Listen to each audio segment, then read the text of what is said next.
An hour later, I'm whispering an apology to the sleeping millionaire as I quickly scan his wallet with my handheld credit card reader. The idiot has a few thousand in cash, so I'll take that as well. As I slip quietly out of his suite and rush toward the elevators, I can't deny I'm feeling a little better about my trip to Vegas. That is until the elevator doors open. Standing there, leaning against the stainless steel wall with a cocky smile on his face, is the one person I really didn't want to see this weekend. Are you following me, Summers? I'd follow your dimples anywhere, York. Ethan Summers is infuriatingly charming and handsome. Both assets have proven to be beneficial to his career and detrimental to mine. Well, these dimples just lifted Bradley Jones' credit card numbers. Impressive. Although one might argue that a more superior con artist would be capable of accomplishing such a feat without showing a little skin. Really, Jenna, I'm disappointed. He rarely calls me by my first name. Last names have always been our thing. Were you watching me? Every heterosexual man in the casino was watching your little performance. Nice legs, by the way. Crap. Not good. No, but I enjoyed it. Ethan grins as the elevator doors open. I don't protest when he grabs me by the elbow and leads me toward the nearest exit. It's not brightly lit, but there's a very nice bouncer that Ethan greets by name who allows us to walk right out the door and into the starry Nevada night. He doesn't let go of my arm as we hurry toward a black SUV. Why are you helping me? You drugged a millionaire and stole his credit card info. I think it's best we get you out of town. That doesn't really answer my question, but I can't argue with his logic. Ethan opens the passenger door and helps me inside. Nice stilettos. I glare at him, and he shoots me a sexy smile before slamming my door.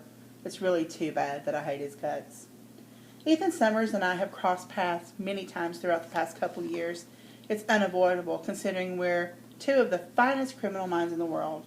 That's what the news says anyway. Even my dad's impressed whenever he sees my name scrolling across the bottom ticker of his big screen TV, a gift from his one and only daughter. That's the great thing about my dad. We have a strict don't ask, don't tell policy, which keeps us both happy. Let me guess. You used Rohypnol on Jones? I'm a thief, not a sexual predator. Well, you obviously slipped something into his drink. Sleeping pill. Mm. I can't argue with him. Slipping Bradley a sedative is so amateur. I was desperate. The entire weekend has been a complete waste of time. When did the Viper install dumb cams? A few weeks ago. The casino's hosting the U.S. Poker Championships next month. Ceiling cams are a requirement. Super. I know. So if you knew about the cameras, what were you doing at the casino? Let's just say a little birdie told me you were hitting the Viper tonight. I had a feeling you might need my assistance. So you've been talking to Abbott. He remains silent and keeps his eyes trained on the freeway, giving me the chance to study his profile. Ethan has a mop of unruly, dark hair and deep blue eyes that make most girls go weak in the knees. But not this girl. Nope. You like what you see? My face heats. I hate when he catches me ogling him. You're an ass. Someday, Jenna, you're going to have to stop fighting this attraction between us. I'm really looking forward to that. There's no attraction. Truthfully, there's something there. Even Abby, my partner and my best friend, has noticed it. But I prefer to dismiss it as intense hatred instead. Admitting that I'm somewhat attracted to my biggest professional rival would be mortifying.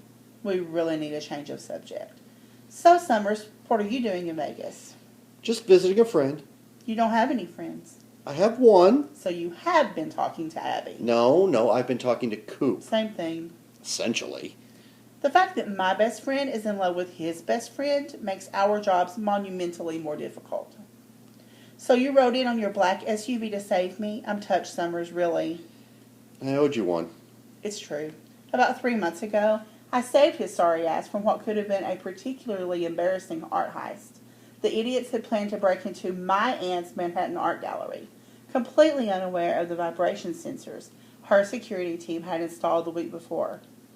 Thanks again for not letting me go to prison. I regret it every day. The twinkling lights of a tiny airport appear on the right side of the highway. Wow, you really are getting me out of town.